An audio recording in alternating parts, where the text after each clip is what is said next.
Oh my GAD, Understanding Generalized Anxiety Disorder. Let's talk about generalized anxiety disorder, what it is, what we need to be aware of, and more than ever, what to do about it. Generalized anxiety disorder is also known as GAD. This is a term used to identify people struggling with excessive levels of worry, overthinking, and anxiety over several areas of their lives for a prolonged period of time. As its name suggests, GAD does not limit itself to one or two areas of life. It is chronic excessive worry about real life concerns, and it can be quite stressful, just like a challenging health diagnosis or a high pressure phase in our life. Chronic excessive worrying, where thoughts become distorted and worries get blown out of proportion, can spread to any area of our life, from simple life maintenance tasks like car repairs, deadlines, meal preparation, or relationship challenges, to larger concerns like health, household finances, or career prospects. Many times we get overwhelmed with GAD, we get overwhelmed with worries, and we get to a place where we feel immobilized in our life. People with GAD suffer because they cannot stop themselves from constantly worrying. Their mind races, ruminating, thinking about things over and over and over and over again, and feel as if they can't reduce the level of stress in their mind. They catastrophize and they forecast worst case scenarios. Oftentimes, it doesn't matter if it's a big problem or a small one, they find themselves feeling unable to manage the worry and the stress and the fear of worst case scenarios or bad things happening to them.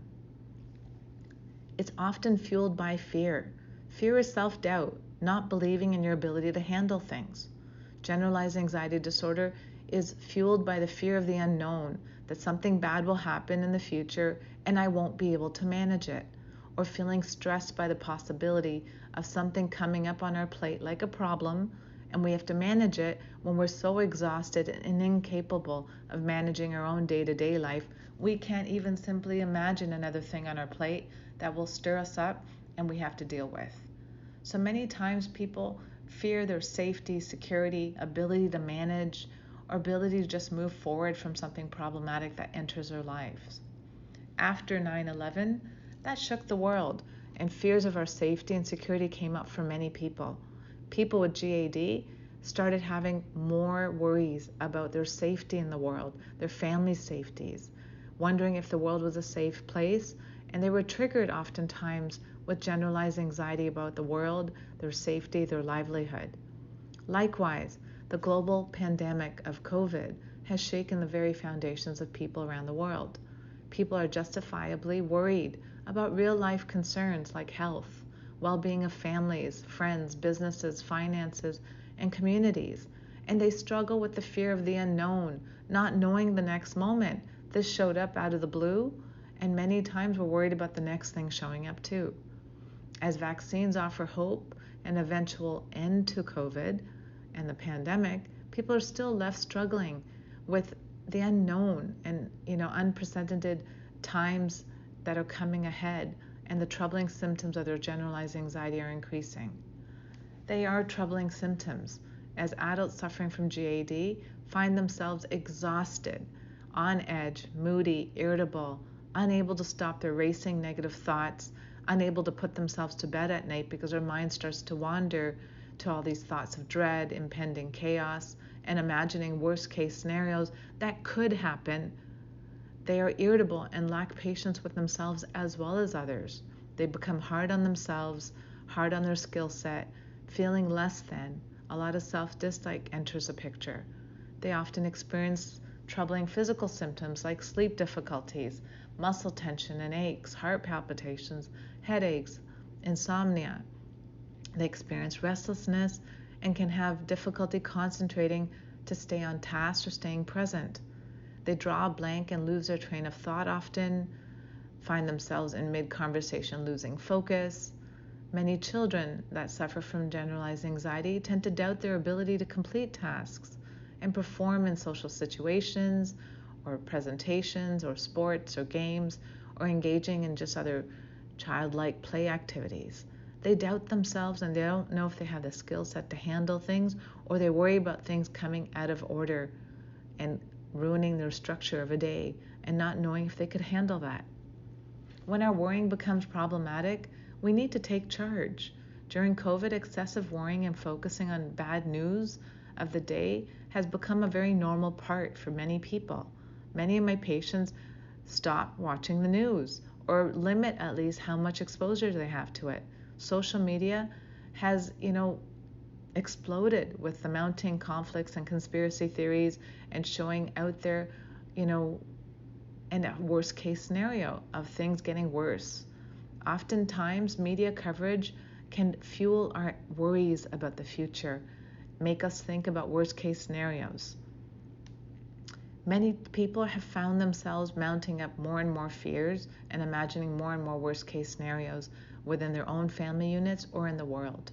It is natural to worry, don't get me wrong, but when your worry starts to hinder and limit your life tasks of work, social intimacy, self-care, spirituality, then we got to worry about it. We got to worry about it accurately by doing some actionable steps to treat it. GAD sufferers worry to a point where they feel out of control of their thoughts. They're constantly thinking things over and over and over again, and this becomes problematic with our relationships, how people handle us, and it diminishes our quality of life not only physically, but mentally, and our relationships around us at work or at home. It really is our thought that counts. When it comes to conquering GAD, it is about your thoughts. Our thoughts are quite powerful. Our thoughts, whether they are positive or negative, shape our lives. Positive thinking propels us forward, while negative thoughts feed our fears and causes pain and suffering. Tackling generalized anxiety involves conquering our fears by challenging our negative thoughts and replacing negative thoughts with more adaptive, positive ones. We need to challenge our negative automatic thoughts of low self-worth and a loss of faith in our ability to handle life's challenges. We need to explore the probability versus the possibility of imagined worst-case scenarios. All of us have a tendency to know everything is possible in life. But is it probable? Is it likely to happen? We need to explore this accurately.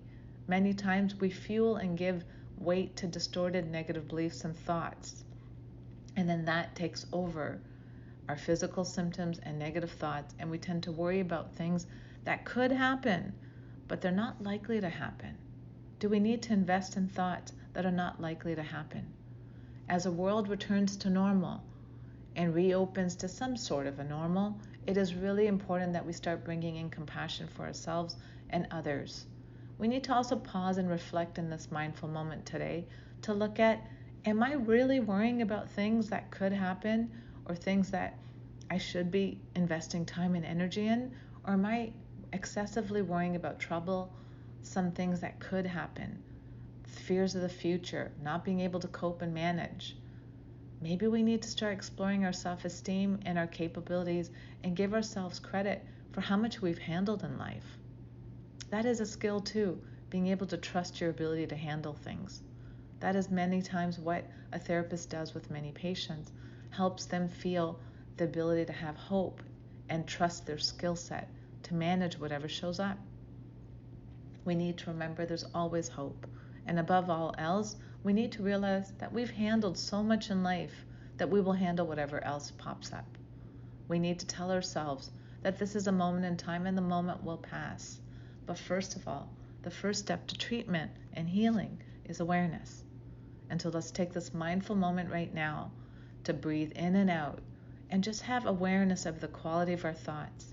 Are they worrisome? Are they excessive in their worries? Do I have a dread of my future, dread and fear of the unknown, and anxiety related to things that I'm worried about? Let's explore this. Let's take a mindful moment right now. Let's take a deep inhale in and breathe out. Another deep inhale in and breathe out. Allow yourself to relax and pay attention by reflecting inwards on what we've been speaking about. Do I have a tendency to worry about worst case scenarios? Do I tend to find myself racing with worries, thinking about things over and over and over again? Am I having physical symptoms that come from excessive thoughts and worries? Let's take a moment to reflect. on where our mind tends to be most of the time or all the time. Let's take a deep inhale in again and breathe out. And take this mindful moment to relax into pondering a little bit about today's topic.